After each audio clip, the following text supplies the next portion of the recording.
If I'm being honest, I was a little bit skeptical coming in, but Luxor's Play Playground is a fun diversion to give you a break from the typical assortment of vices that Las Vegas is known for. Let me show you why.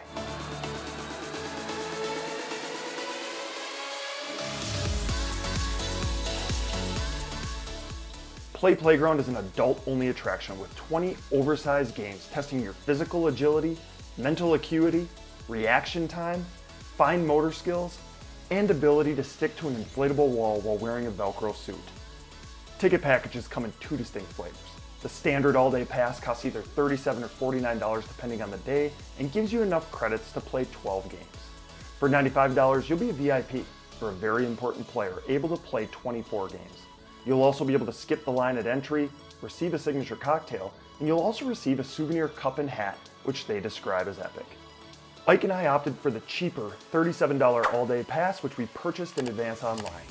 When we arrived at the venue, we plugged our confirmation number into a self-serve kiosk, which then kicked out our RFID card and lanyard, and we were let loose. Notably, there are free lockers available to store your bags if you just arrived in town or don't want to lug your purse around. Of course, Ike and I couldn't figure out how to lock the things with our RFID card. An employee came to the rescue to help us secure our gear.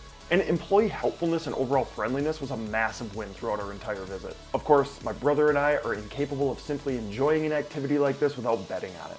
Before hitting the games, we set the parameters. Loser would buy drinks at the bar afterwards. High stakes, because we knew they probably wouldn't be cheap. Game on. The idea was to compete in 7 games that looked most appealing, take a drink break, settle up our bet, and then continue to explore the venue and games. As in any athletic competition, warm-up is wise, and we thought Bullseye Bounce would loosen us up nicely. Bullseye Bounce is hilarious as they strap you into a Velcro suit and let you loose on the trampoline to stick to the target. Ike may have had a better bounce than I, but his dismount lacked athleticism and grace. And now it's on the internet forever.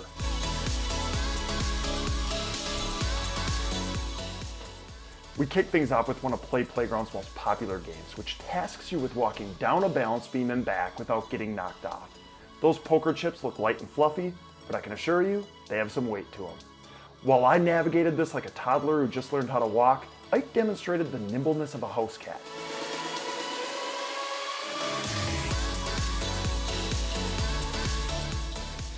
Cactus Actus awards points for throwing balls at foam flower targets on the cactus. The higher the target, the more points you score.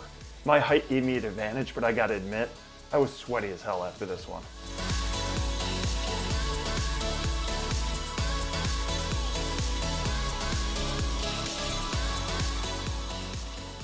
Perfect Popper borrows inspiration from the board game Perfection and is a race to place as many shaped pieces as you can before time expires. It seems so easy from the outside looking in, but I can assure you, it is not. High Five is a test of your quickness and reflexes as players are tasked with pressing as many of the illuminated buttons as they can while they're still lit up. Reaction time advantage, fight. Ringer Run was one of my favorites. Your job is to work your way down the twisting metal bar as quickly as possible, touching it as little as possible. This is made more challenging by the fact there's a magnet in the ring you're holding that's always pulling it closer to the bar. Rolla Derby is like the carnival game you've played a million times where you roll a ball into the holes to move your racer forward atop the cabinet. The top holes propel your racer further. The balls were really light, which made this a little bit more challenging.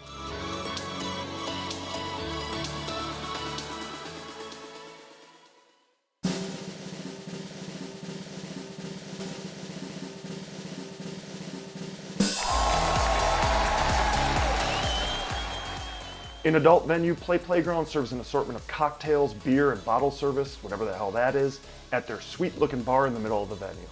Per the terms of our bet, I was on the hook for 2 24-ounce draft beers, which cost $16 each. Not cheap, but losing never is. Move It is like a larger-than-life version of the game Bop It. The screen tells you what to do, and you need to execute that action as quickly as possible. My effort may look pathetic, but this is a lot harder than it looked. Word Up tasks you with creating as many word combinations as you can from a predefined set of letters before time runs out. Here's a hot tip for you. Do this one before the mind-altering chemicals start kicking in. Frolic is like Simon Says, but played with your feet. A series of colors is flashed on the screen in front of you, and your job is to remember them and then press the buttons on the floor in the exact same order.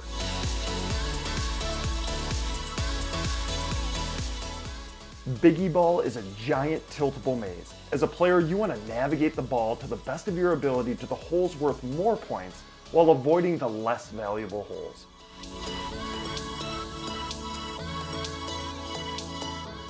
Ramp Up pits you against gravity, as your goal is to have the ball travel up the two sticks as far as you can. The holes closest to you are worth the most points. This was definitely one of my least favorite games.